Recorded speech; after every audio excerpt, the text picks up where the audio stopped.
Inigo Pascual, hindi na maging alam kung magkatuluyan si Piolo at Casey. Siyempre, nasabi lamang umano iyon ni Inigo Pascual dahil sobrang umano siyang naiinis ngayon dahil alam naman natin na sobrang matagal na ang kanyang hinihintay na hanggang ngayon ay hindi pa rin nagkaroon ng kasagutan ng lahat.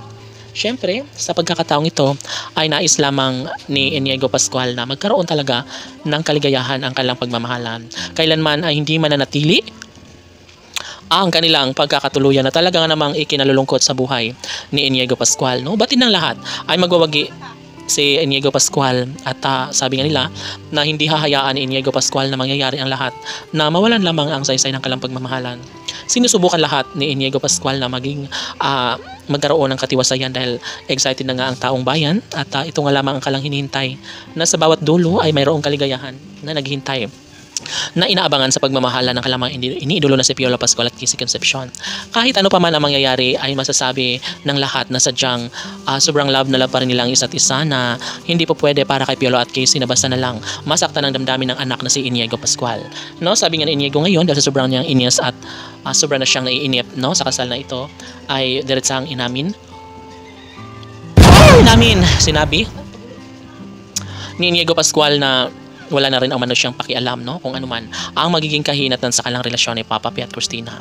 Sa puntong ito ay hindi na kakailanganin pa na ibigay kung ano man ang mas nakakabuti sa kanilang pagmamahalan. Mas pipiliin ngayon ni Piolo Pascual at Casey Concepcion ang lumigaya sa habang buhay. Dahil ito lang din naman ang pangarap ni Inigo Pascual at ng kanilang mga taga-subaybay. Siyempre, si Inigo Pascual ay masasaktan lamang kung tuluyang mabigo no, sa pagmamahalan niya kay Piolo at Casey kung magwawagi nga ang kabiguan sa kanilang relasyon.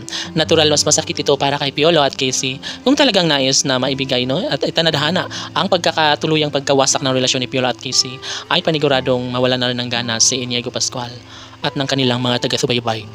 Siyempre, sino ba naman ang magiging happy kung tuluyang matuldukan ang relasyon ni Piolo Pascual at Casey Concepcion, no? Siyempre wala. Sadyang pangarap lamang ng lahat na mamumukadkad ang relasyon ni Piolo at Casey dahil ito lang din naman ang pangarap ni Inigo Pascual noon pa man. Mas gusto ni Inigo na may sakatuparan ang lahat sa kanilang pagmamahala ni Piolo at Casey.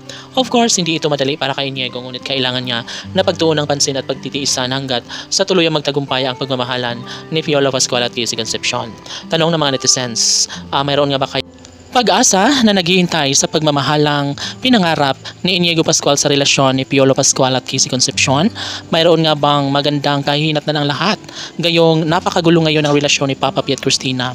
Of course, nais lamang na ibahagi ni Inigo Pascual ang katotohanan na sadyang mahal na mahal pa rin nila ang isa't isa ni Papa P at Christina. KCPG Fanatics, laban!